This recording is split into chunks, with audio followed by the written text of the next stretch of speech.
السلام علیکم ورحمۃ اللہ وبرکاتہ. زما محترم و عزتمندو، نن به موږ د یو داسې عمل باره کې خبره وکړو چې موږ نه د دنیا پریشانیانې هم لر کولی شي او موږ نه د آخرت پریشانیانې هم لر کولی شي او موږ سره د الله جل جلاله مدد شامل حال به وګرځي په دنیا کې هم او په آخرت کې هم. دنیا د پاره موږ ډېر عملونه کوو چې د الله جل جلاله نصرت موږ سره شامل حال شي، زموږ تکلیفونه او پریشانیانې ختم شي، خو آخرت لپاره موږ سوچ نه کوو او نه عمل کوو. دا نن یو داسې حدیث په زه ستاسو وړاندې ذکر کوم چې د دنیا مسائل او پریشانیانې او د آخرت پریشانیانې او تکلیفونه دا دواړه به ختم شي او د الله جل جلاله نصرت او امداد به زموږ سره شامل حال وګرځي. دا یو عظیم حدیث مبارک دی چې په دې باندې به خبره وکړو چې دا نه صرف زمونږ معاشره بهتر کولی شي بلکې آخرت زمونږ د کامیابی ذریعہ هم جوړېدلی شي. پیغمبر علیه الصلاة والسلام فرمایلی دي: من نفس عن مؤمن کربة من کرب الدنیا نفس الله عنه کربة من کرب یوم القیامه. څوک چې د یو مسلمان نه پریشانی لري کی، الله جل جلاله به په دغه وجه باندې د قیامت پر ورځ باندې دینه پریشانیانې ختم کی. بل حدیث کې راځي، پیغمبر علیه الصلاة والسلام فرمایي: والله فی عون العبد ما کان العبد فی عون اخیه. څوک چې د یو بنده د مسلمان رور سره امداد وکي، الله جل جلاله به د سره امداد کوي. اوس دا قیامت ورځ به څنګه وي؟ د قیامت په ورځ باندې به نور په سرونو باندې بالکل نږدې او قریب وي. هر یو کس په خپل فکر کې وي. مور نه به خپل بچی هیر شوی وي، رور نه به رور تختی. هر انسان صرف د خپل د نجات په فکر کې به وي. په دغه هولناک ورځ کې که الله جل جلاله زمونږ پریشانی ختم کړله نو د دې نه به لویه کامیابي لا کومه کیدی شي. دغه لوی عظیم انعام د پاره څه کول پکار دي؟ د هغې د حاصلولو لاره دا ده چې موږ په دنیا کې د خپل مسلمان رور او د خویندو پریشانیانې ختم کو، تکلیفونه ختم کو.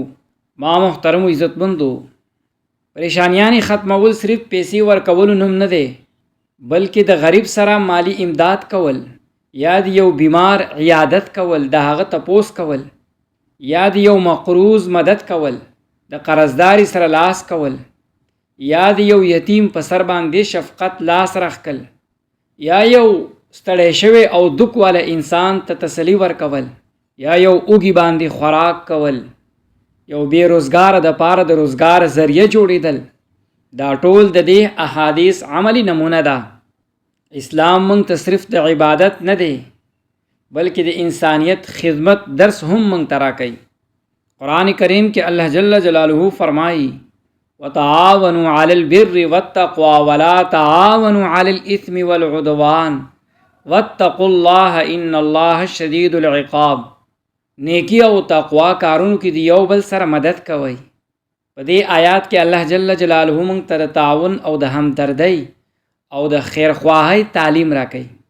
زما محترم عزتمندو، موږ نن سبا خپل خوا او شاو ته وګورو. بعضې خلک داسې دي چې خاموشۍ سره مشکلات برداشت کوي. علاج له ورسره پیسې نه وي، په کور کې ورسره د خوراک سکاک څیزونه ختم وي. څوک د بچو د تعلیم نه محروم دی، څوک د قرض د بوج د لاندې پروت دی. الله جل جلاله چاله استطاعت ورکړی دی، نو موږ له ضرور پکار دی چې د هغه مدد وکړو. ما محترم و عزتمندو، یاد وساتئ کیدای شي چې دا یو وړوکی غوندې کار، دغه یو ورکوټی غونته کې مدد ستا پوره زندگی بدله کی. یو مسکراہٹ، یو مشوره، یو دعا، چند لمحو کی توجه سره ستا ټولې پریشانیانې هغه ختمولی شي او ستا لپاره یو قیمتي ژوند جوړولی شي. پیغمبر علیه الصلاة والسلام په پوره ژوند کې د نورو خدمت، رحم او د شفقت نمونه وه. پیغمبر علیه الصلاة والسلام څوک هم ضرورتمند خالی جولی نه دی واپس کړي. صحابه کرامو هم دغه جذبه په هغې کې هم موجوده وه. ابو بکر صدیق رضی الله تعالی عنہ د شپې په تیاره کې به د غریبانانو کورونو ته راشن رسو. حضرت عمر فاروق رضی الله تعالی عنہ په خپله د اوړو د خوراک سکاک بورۍ د ضرورتمندو کورونو ته رسولې ده. دا هغه کردار دی چې اسلام په دنیا کې عزت موندلی دی. نن موږ ته دغه سوچ خپلولو ضرورت دی. په اکثرو مشکلاتو موږ جاړو، لیکن د نورو خلکو مشکلات لري کول شروع کو. الله جل جلاله به زموږ مشکلات آسان کی، تکلیفونه هم ختم کی. د الله جل جلاله وعده ده، حدیث پاک کې راځي الله جل جلاله خپل بنده سره مدد کوي څو پورې چې د خپل رور سره مدد کوي. دا څومره بهترینه خبره ده. څوک چې د چا اوخ کې اوچی کی، د قیامت پر ورځ به الله جل جلاله د هغه خوف په عالم کې د تبا امن ورکی. څوک چې د چا زړه خوشاله کی، الله جل جلاله په جنت کې د ته خوشالیانی ورکی. زما محترم و عزتمندو، نن موږ د خپل زړه سره عهد او وعده وکړو چې هر ضرورتمند به موږ نظر انداز کوو نه.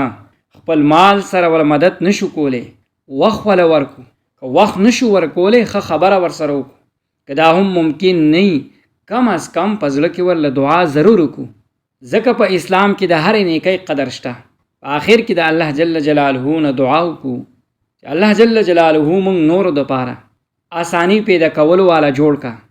د غریبانانو، د یتیمانو، د مسکینانو او د پریشان حال خلکو مدد کولو والا توفیق راکا. الله جل جلاله په دنیا کې زموږ پریشانیانی ختم کی. په قیامت پر ورځ دې هم د خپل رحمت ته سوري لاندې ځای راکړي. آمین.